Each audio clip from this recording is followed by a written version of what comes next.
nationale. les Aujourd'hui informations même, routières de la dans les province du Sud après-midi. Kivu, elles sont-elles rassurantes? Y a-t-il, vous estimez qu'il y a des avancées? Madame, malheureusement, non. Malheureusement, non. C'est là que je vais dire à mon ami de la communication du gouverneur de province.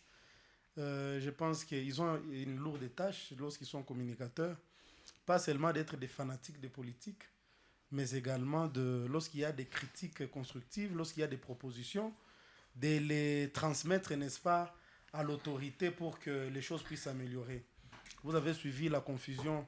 On sent qu'il est sur la défensive, même lorsque M. Paulin demande au gouverneur de plus travailler. Lui, il pense que c'est une critique envers le gouverneur de province. Et c'est ça que nous décourageons. C'est là que je rejoins même l'idée du prof Philippe, pour une fois, puisqu'il est à la majorité, je suis à l'opposition.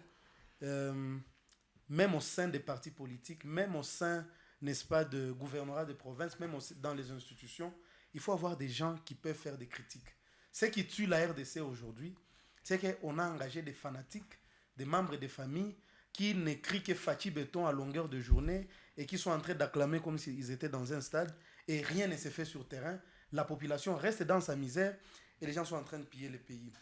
Alors, s'il faut jeter un regard sur la problématique de route, madame, vous allez vous rendre compte que d'abord, dans les milieux urbains, vous allez trouver que les routes sont en état toujours de délabrement. Certes, il y a des efforts qui sont en train d'être fournis avec, n'est-ce pas, les financements de la Banque mondiale, de la BAD pour, n'est-ce pas, mettre les pavés dans les avenues, dans les rues.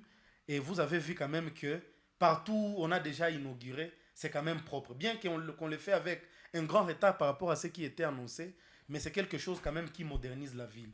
Mais lorsque maintenant vous jetez un autre regard, par exemple sur les autres routes, vous sentez que sur le plan urbain, il y a un problème. Quittez ici, madame, lorsqu'il a plu, allez chez moi à Chiriri là-bas. Mais c'est le calvaire. Il y a un endroit qu'on appelle communément en Swahili, Kumabenye. Mais les femmes qui quittent la nuit pour aller là-bas, et elles arrivent chez elles, même après 1h du matin.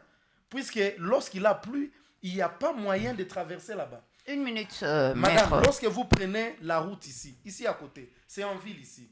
Vous prenez la route qui quitte, n'est-ce pas, l'ISP, vers Panzi.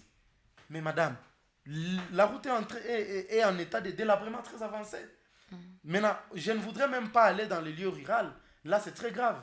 On a déjà peint les tableaux sombres pour aller, par exemple, quitter ici aujourd'hui, aller à Bunyakiri, je ne sais pas, ça vous prend combien de temps. Vous quittez ici aujourd'hui, vous allez à Walungu. Si vous quittez le matin, mais vous arrivez à Walungu le lendemain, lorsqu'il a plu. Si vous quittez ici et qu'il a plu la veille, vous voulez aller à Walungu, mais vous quittez ici le matin, vous arrivez pratiquement à 18h.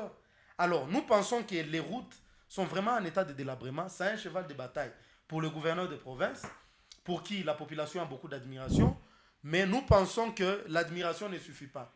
Se promener en moto ne suffit pas. Il faut des efforts réels qui se constatent sur terrain et que l'on se dise que celui-ci, cette fois-ci, sera différent des autres. Merci beaucoup. Alors, je suis en train d'atterrir, madame.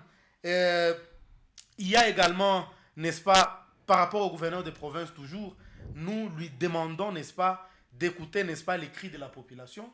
Les cris de la population aujourd'hui, on l'a dit dans le premier sujet, on l'a dit dans le deuxième sujet, et M. Paulin venait de le dire, les commerçants, les hommes d'affaires, même les petits commerçants, aujourd'hui, ils ont besoin de routes asphaltées, n'est-ce pas, pour faire leurs affaires.